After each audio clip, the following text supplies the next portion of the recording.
नमस्कार, मी अनघा गोखले. साहित्य मंचमध्ये आपणा सर्वांचं मनापासून स्वागत. आज आपण पूजा कारेकर यांच्याशी गप्पा मारणार आहोत. त्याआधी मी पूजा कारेकरांची थोडक्यात ओळख करून देते. पूजा कारेकर यांनी याआधी दैनिक प्रबोधिनी आणि समाचारमध्ये ललित लेखन केलेलं आहे. संगीत, गायन, नृत्य, नाटक, मिमिक्री, वक्तृत्व, रांगोळी, अन्नकोट, केशभूषा यामध्ये त्यांनी आजपर्यंत अनेक बक्षिसं मिळवलेली आहेत. विविध सामाजिक संस्थांवर खजिनदार, चिटणवीस, विश्वस्त अशा विविध पदांवर त्या आता कार्यरत आहेत. आनंद यात्रा संगोपनाची या विषयावरती शाळांमध्ये पालकांसाठी त्या व्याख्यान देतात. अशा या चतुरस्त्र पूजा कारेकर आता कुठल्या पुस्तकाबद्दल आपल्याला सांगणार आहेत याची उत्सुकता सगळ्यांनाच असेल. नमस्कार अनघा. आणि दुसरं असं की मी आज पुस्तक एक वेगळंच निवडलं. म्हणजे मला आधी चरित्र आणि आत्मचरित्र वाचायची भयंकर आवड. म्हणजे एकूण काय साधारण काहीतरी 25 आत्मचरित्र मी वाचलेली आहेत आणि चरित्रसुद्धा. तर त्याच्यातलं एवढ्या सगळ्यांमधलं एखादं निवडायचं म्हणजे जरा कठीण काम होतं. पण विद्याताई बाळ यांचं व्यक्तिमत्वच असं आहे की ते खूप प्रभावी असं व्यक्तिमत्व असल्यामुळे मी तिकडे आकर्षिले गेले आणि मला ते पुस्तक निवडावं असं वाटलं. ते राजहंस प्रकाशनचं पुस्तक आहे आणि त्या पुस्तकाचं नाव असं आहे विद्या बाळ आणि संवादातून उलगडणारी गृहिणी. त्याच्या लेखिका आहेत आशा साठे आणि अंजली मुळे. या दोन सख्यांनी हे पुस्तक लिहिलेलं आहे. विद्याताई बाळ या तुमच्या माझ्यासारख्याच गृहिणी, संसार आणि घरातल्या साऱ्या जबाबदाऱ्या पेलत त्यांनी स्त्रीवादी चळवळीत भाग घेतला. ते करत असताना समाजातील अनेक प्रश्नांवर त्या विचार करू लागल्या. विचारात काही गोष्टी पटकन आपण स्वीकारतो, कारण आपल्याला खूप गोष्टी अशा पटतात आणि आपण म्हणतो हां हे असं करायला हवं. पण ते कृतीत उतरणं फार कठीण असतं. पण ते त्यांनी कृतीत उतरवलं, हे त्यांचं विशेष. हे सगळं त्यांनी जमवून आणलं. त्यांची स्त्री पुरुषांबद्दलची काय मतं होती? स्त्री पुरुषांबद्दल बोलताना ते असं म्हणतात की स्त्री ही सुटी नाही, पुरुषही नाही. दोघांना जबाबदाऱ्या आहेत, दोघांना काही नियम आहेत. परंतु दोघांना एकच सांस्कृतिक अवकाश असून सुद्धा, उपलब्ध असून सुद्धा खेळाचे नियम मात्र वेगळे आहेत. स्त्रीसाठी वेगळे नियम आणि पुरुषांसाठी वेगळे नियम. पुरुष सत्ताक समाजामध्ये स्त्रीकडे बघण्याचा दृष्टिकोन हा कायमच दुय्यम दर्जाचा राहिलेला आहे. कारण स्त्री ही पुरुषापेक्षा जास्त सक्षम असल्यामुळे ती आपल्यापेक्षा वरचढ ठरेल की काय ही भीती कायमच पुरुषांना राहिली. त्यामुळे स्त्रियांना धर्म संस्कृतीच्या नावाखाली रूढी परंपरा, उपास तापास, व्रतवैकल्य यात गुंतवून माझघरात अदृश्य वेडीने डांबून ठेवण्याचा कुटील डाव या पुरुष प्रधान संस्कृतीने साधला. पूर्ण वेळात त्यांनी समाजकार्यामध्ये स्वतःला वाहून घेतलं. साधारण त्या सगळ्या जबाबदाऱ्या घरातल्या पार पाडतच होत्या. त्यांच्या पतीची सुद्धा त्यांना त्यामध्ये साथ होती त्यांच्या समाजकार्यामध्ये.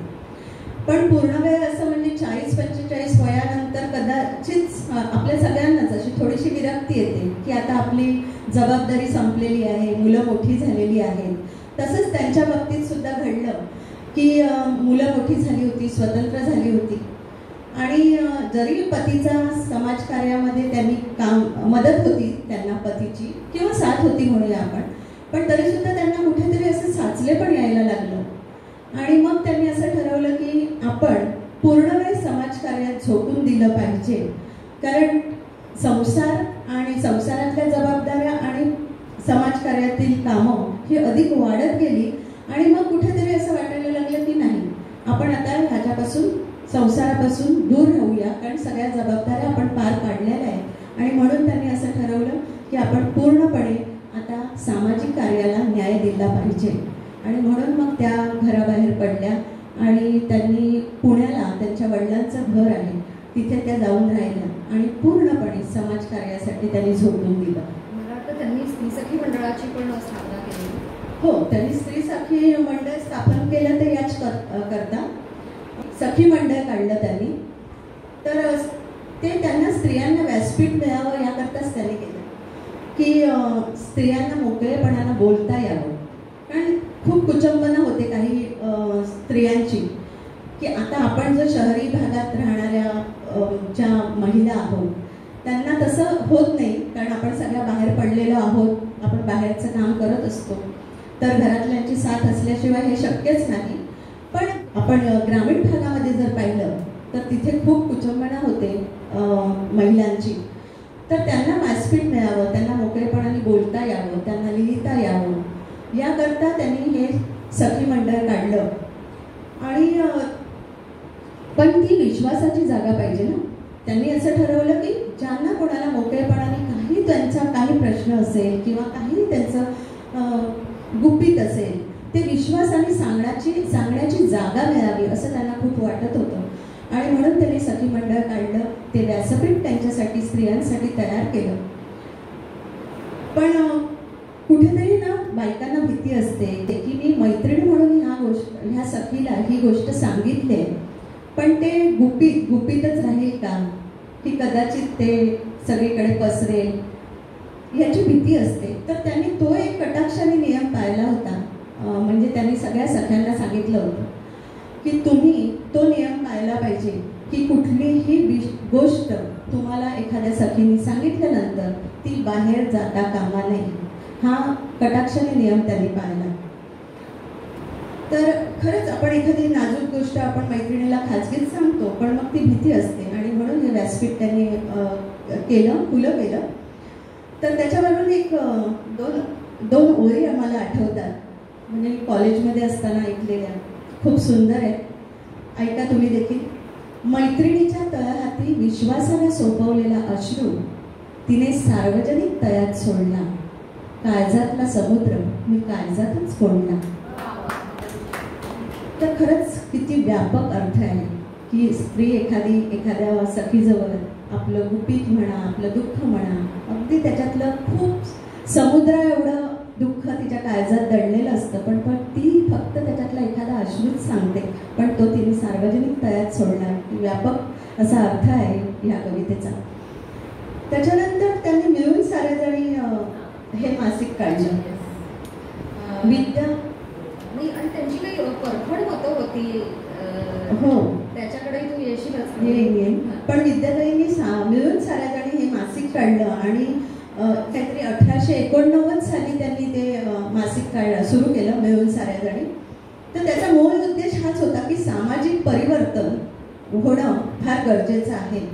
त्या म्हणायच्या संपादकाची भूमिका कशी असेल, जसे की बुद्धी, कल व कुवत ओळखून त्यांना उत्तेजन द्यावं लागतं. कधी अधिक विचार कराव्यास शिकवावं, कधी उत्तम सुंदर कृती दाखवून प्रेरणेचं बीज पेरावं, असे विविध प्रयत्न करणं आवश्यक आहे असं त्यांचं मत होतं. त्यांच्या पातळीवर वाढण्यास, त्यांना मदत करण्यास दक्ष राहणं ही संपादकाची प्रतिज्ञा असते. विकासाचा मार्ग रुंदावत नेण्यासाठी प्रबोधन व चांगल्या साहित्याचा परिचय एकत्र देणं हा मिळून साऱ्याजणी या मासिकाचा मुख्य हेतू होता. विद्याताई स्त्रीला माणूस म्हणून जगण्याचा हक्क आणि तिचा सन्मान तिला मिळवून देण्यासाठी आयुष्यभर झटल्या. आणि त्यांची खरंच तू म्हणालीस तशी परखड मतं होती. तर त्यांचे वडील सुद्धा त्यांना एकदा म्हणाले होते की विद्या, तू ओठातून नाही तर पोटातून बोलतेस. आणि अतिशय निर्मळ, स्पष्ट आणि परखड अशी मतं होती त्यांची. आणि त्यांची तत्वाला त्या धरून होत्या, त्या कधी डगमगल्या नाहीत कुठल्याही गोष्टी. तर त्यांच्या परखड मतांबद्दल बोलताना मी असं म्हणेन की ग्रंथालयाबद्दल बोलताना विद्याताई असं म्हणतात की ग्रंथालयाचं काम हेच आहे की वाचन संस्कृती जपणं आणि वाढवणं. तसेच मुलांना शाळांमधून सेक्स एज्युकेशन देण्याची गरज आहे असं त्यांना नेहमी वाटायचं. आणि त्यासाठी सुद्धा त्यांनी खूप काम केलं. घटस्फोटाविषयी बोलताना ते असं म्हणतात की घटस्फोट मिळाला म्हणजे गोल्ड मेडल मिळालं असं नव्हे, तर घुसमट, मारहाण आणि आत्महत्या यापासून मुक्तता. अंधश्रद्धेबद्दल बोलताना ते असं म्हणतात की स्वतःवरचा विश्वास जेव्हा कमी होतो ना, तेव्हा अंधश्रद्धेवर विश्वास बसायला लागतो. आणि खरं आहे हे.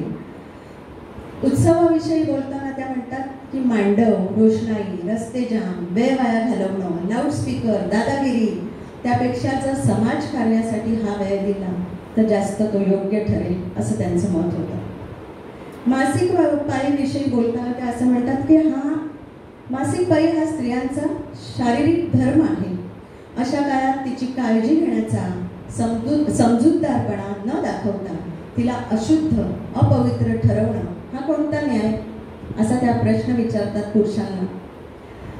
तसंच तरुणांबरोबर त्या खूप संवाद साधायच्या. त्यांचं असं म्हणणं होतं की तरुणांबरोबर आपण संवाद साधला की एक तर नवीन प्रश्न आपल्याला कळतात, म्हणजे आपल्याकडे साचले पण येत नाही की मागचं काहीतरी गृहीतक धरून आपण पुढे चालत असतो. आणि तर त्याच्यामध्ये साचले पण येऊ नये म्हणून कायम कुठल्याही समाजकार्य करणाऱ्या व्यक्तीने तरुणांबरोबर संवाद साधला पाहिजे. नवीन काय प्रश्न असतील, त्याच्याबद्दल त्यांच्या काही समस्या असतील, त्याच्यावर सुद्धा योग्य तो तोडगा काढला पाहिजे, असं त्यांचं मत होतं. स्त्रीभ्रूण हत्येविषयी बोलताना ते असं म्हणतात की सोनोग्राफी करणं म्हणजे एक प्रकारे मुलासाठी नारी बळी दिला जातो, असं त्यांचं मत. उपास तापास यावरून त्या असं म्हणतात की मुलं, नवरा, नोकरी हे सगळं मिळावं, आजार दूर व्हावे, याकरता उपास तापास करण्यापेक्षा त्याच्यावर खात्रीशीर उपाय करायला हवा. एक शब्द फार महत्त्वाचा आहे. अगदी म्हणजे एवढं 250 पानांचं पुस्तक मी तुम्हाला एक ओळ सांगते की त्यांची परखड मतं कशी होती. राजकारणाविषयी सुद्धा त्यांचं असं मत होतं की स्त्रियांनी राजकारणात उतरायला हवं, कारण सत्ता आणि अधिकार तेव्हाच मिळतील जेव्हा त्या राजकारणात उतरतील. ते इंदिरा गांधींनी आपल्याला सिद्ध करून दाखवलेलंच आहे. आत्ताच्या काळात आहेत निर्मला सीतारामन आहेत, स्मृती इराणी आहेत, सुषमा स्वराज आहेत. तर त्यांनी दाखवून दिलंय की राजकारणात उतरलं पाहिजे स्त्रियांनी आणि आपले जे हक्क आणि अधिकार आहेत ते आपण मिळवावेत, असं त्यांचं मत होतं. त्यांची मतं परखड होती, त्यांच्या विचारांमध्ये स्पष्टता होती, सच्चेपणा होता. आणि म्हणून मला हे खूप भावलं हे पुस्तक. त्यांचे विचार त्या कृतीत उतरवत असत, हे त्यांच्या अनुभवातून, प्रसंगातून आपल्याला दिसतं. त्यांची स्त्रियांसाठी ठोस काम करण्याची तळमळ दिसते. हे सारं मला प्रेरणादायी वाटलं. या पुस्तकाने माझी माणसांच्या जगण्यासंबंधीची जाण वाढवली, तसंच विचार करायला, मनाला प्रश्न विचारायला, उत्तर शोधायला प्रवृत्त केलं. म्हणून विद्याताई बाळ यांचं व्यक्तिमत्व मला भावलं. हे पुस्तक तुम्ही जरूर वाचा, तुम्हालाही नक्की आवडेल याची मला खात्री आहे. धन्यवाद. धन्यवाद पूजा. स्त्रीवादी चळवळीमध्ये विद्याताईंचं योगदान खरोखरच खूप मोलाचं आहे. स्त्रियांना समृद्ध जीवन जगायचं असेल तर त्यासाठी पुरुषांना भान यायला हवं, असं त्या म्हणायच्या. आणि त्यासाठी त्यांनी खरंच त्यांचं आयुष्य वेचलं. त्यांचं कार्य आणि त्यांचे विचार याबद्दल तू खूप छान सांगितलंस पूजा. धन्यवाद. धन्यवाद.